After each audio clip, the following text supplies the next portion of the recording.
Come to me, Exile. Let us speak of death and desire. Speak to me. Yes, you wish to ask me something? You have a question? Life will lose its way in the darkness to come. This land must take its final rest so that it can rise once again in undying perfection. I honor the darkness with my art to prove that I am worthy of a place in its dream-made reality. To the blind of sight and numb of touch, my sculpture may seem complete. Far from it. Like a raw and chewy steak, it requires marinating, and not with any mundane cooking concoction. My sculpture must be steeped in the delectable juices of deathly corruption. Only then will it be palatable to my undying patron. Today, you and I shall devote ourselves to the pursuit of art. There is no greater cause. Death and corruption dance together, marking the sands of time with their steps. Today, their duet is a wild, unfathomable thing. Their footprints leave me no clue as to where they start or where they will finish. But something is happening, I promise you that. Walk the paths of the dead and you'll find whatever you're supposed to find. Go find me a corpse that has been infused with corruption. Raise it up and lead it back here so that my sculpture might consume its necrotic essence. A single cadaver should be enough, as long as it's a juicy one. Go find me some befouled corpses, raise them up and lead them back here so that my sculpture might sup of their necrotic essence. It's very thirsty today. The necrotic juices are growing thin around here, Exile, and my sculpture is suffering for it. Time to mix the pot. Out there you'll find a huddle of corpses, voracious things that have been sucking up all the corruption they can get their greedy maws on. Destroying them will release that pent-up darkness back into the land, where it can do what it's supposed to be doing, corrupting. My sculpture complains that it is thirsty, and yet the usual fare seems not to satiate it. However, I believe I have a solution. Take this cadaver hunting with you.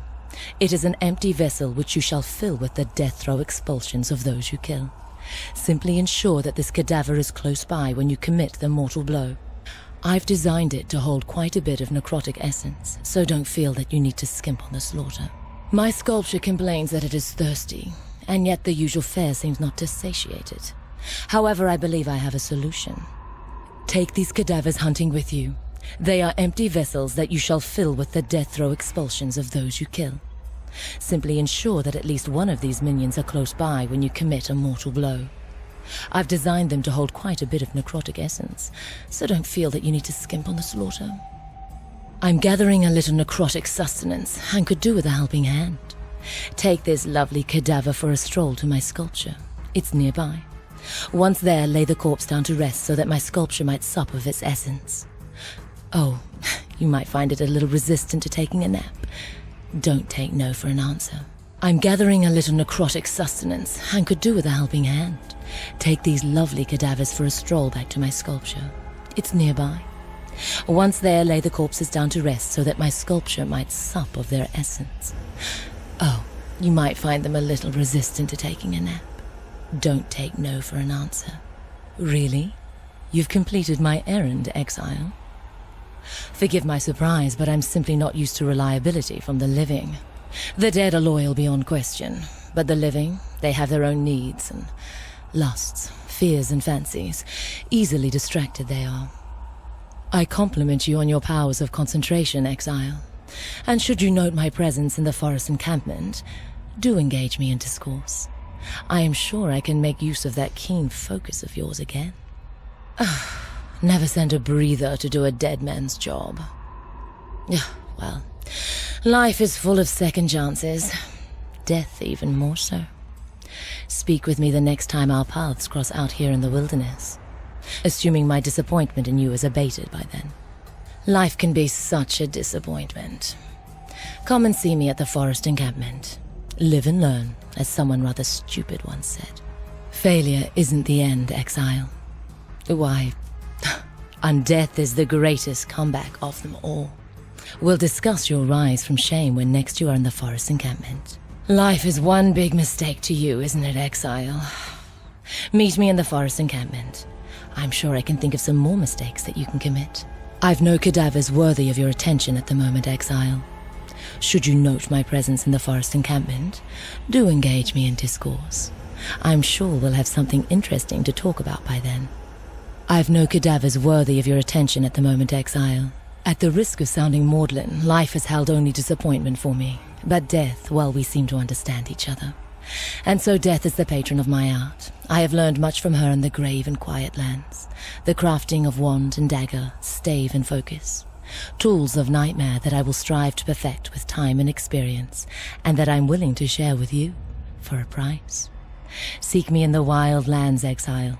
The darkness is coming, and we of like mind need to prepare. There you are, Exile. I was beginning to wonder if death had claimed you for herself. Mind you, if she had, I could put that fine physique of yours to good use. It would be my pleasure to honor you so. But that can wait. There's art to be pursued. I shall allow the living world of Wraeclast but one concession. It generates the most glorious carcasses. Thank you, Exile.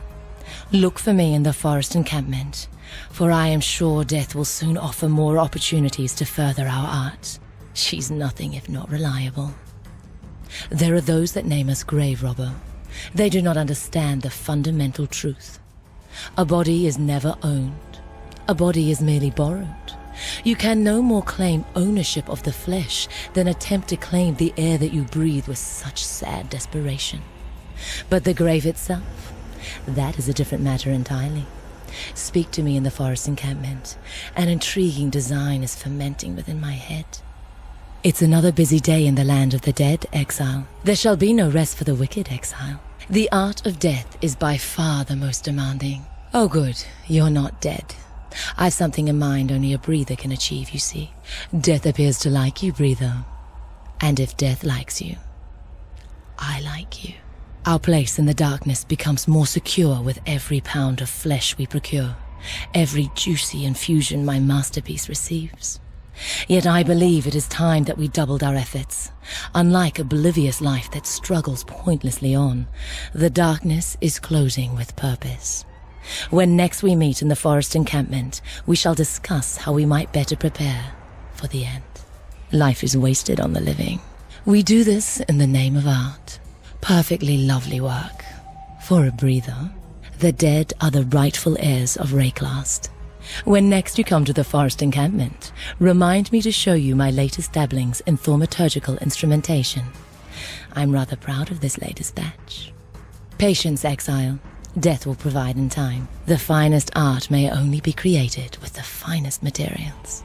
The passing of hours matters only to the living. You cannot hasten perfection, Exile. Alas, none of our fruit is quite ripe for the picking. You. I was beginning to worry that you'd forgotten to breathe. But there you are, in and out, like a good little lifer. And that reminds me, I've a few tools on hand that might help you sustain that breathing habit of yours. Care to take a look? The dead have taken quite an interest in you, breather. They whisper to me of your exploits. Apparently you have found a place of peace in which to rest. Whilst I continue to bear the curse of life, I too could benefit from such a place. What do you think?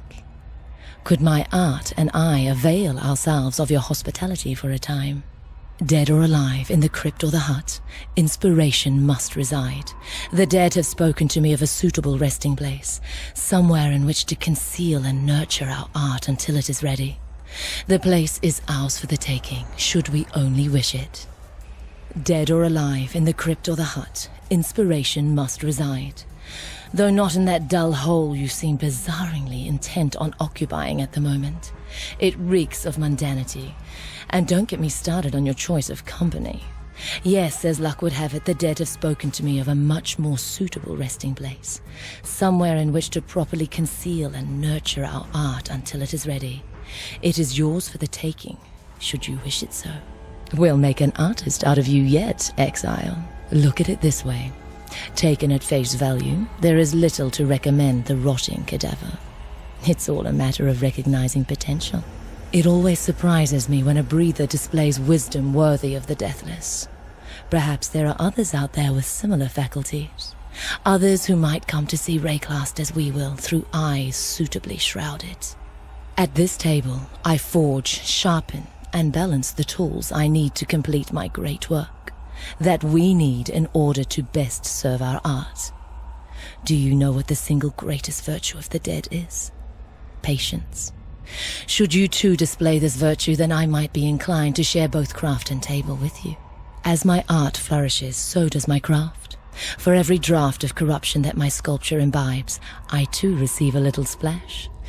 Enough to enable me to forge ever more exquisite tools of the thaumaturgical trade, tools with which we shall prevail in the dark days to come.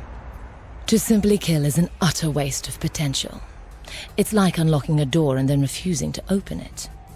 You, I am happy to say, are one of the enlightened few who actually knows how to turn a door handle. As appalling as this may seem, there are few who truly appreciate my art. You are an exception. And when the darkness comes, it is the exceptions that will become the norm. Though we grow together as artists, I look about us and find myself asking, is this place truly worthy of our art? If our aim is to impress the darkness, to persuade it away from sweeping us aside, we need to consider our context. A corpse in a grave is just a body in a hole. If our art is the corpse, then what is this place? The dead have come to respect you, the living to fear you. Yet there is still so much to be done if we too are going to be wholly and truly embraced by the darkness to come. Such is the nature of our art, eternally hungry, yet eternally grateful. You, my friend, are one of those rare entities that transcends both breath and body, death and decay. Your art, in its own way, has come to eclipse even mine. I am humbled in your presence, and shall follow you into undeath without qualm or question. You know, when they first sent me to Wraeclast, I thought myself the one to stand proudly at the fore as the darkness eclipsed this land. I was wrong. That one is you. We should continue to prepare, to build and craft our art, for the end draws close. You'll put in a good word with Nightmare for me when he gets here, won't you? The darkness draws closer, and yet my art remains unfinished. Be sure to let me know if you wish to lend a hand. My art requires sustenance, Exile, a steady stream of corruption. Be sure to keep that stream flowing. Every effort shall be noted when the darkness falls. The work shall speak for itself. Mortality is Varici's business. I keep a close eye on that assassin's doings, for he produces only the finest corpses. Tora produces only carcasses, not cadavers. I am an artist. I can't paint with only one color. Zana has walked and recorded paths to the darkness itself. I'd walk those paths too, if she'd let me. Vagan has honed his physique to perfection, but one of these days his mouth is going to get the rest of his lovely body killed. I look forward to that day. Alrion is obsessed with a dream of life after death. The afterlife isn't a dream. It's just like life. You work with it as best you can. The Karui mollycoddle their dead as a precious mother fusses over her children. Haku is no different. Given time and suitable conditions, the dead walk of their own volition in Wraeclast. Why? The cataclysm remains, in soil and stone, water and air. Look closely, and you will see its dark hues, its corrupted radiance. Yet the seeing is the difficult part. It's why we look through the gems. Our petty living eyes are blind, yet these eternal stones, they will show us everything. The recent dead are utterly mindless. They remain addicted to life, their hunger for it overcoming every other faculty. On the contrary, the ancient dead gradually recover some residue of their former intelligence. Yet both are mere echoes of the true power that is the darkness to come. When flesh and bone, sense and spirit are saturated with darkness, only then can true and pure undeath be experienced. I do not speak literally of the absence of sun. I speak of a darkness that is home to all that have lived. We were born in darkness. We return to darkness. The warm sable of the womb, the cool pitch of the grave. It is in darkness that creation itself resides, ideas entwining in the recesses of the skull, lovers entwining in the night. The darkness that comes is the death of stagnation and the birth of creativity. The darkness is not a mindless thing like the sea or the air.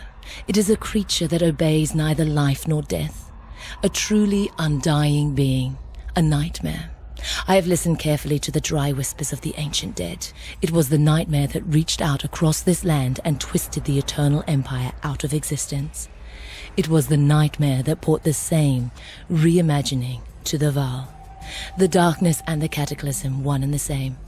The dead tells me that this time, the nightmare won't be satisfied with Wraeclast. This time, the nightmare wants everything.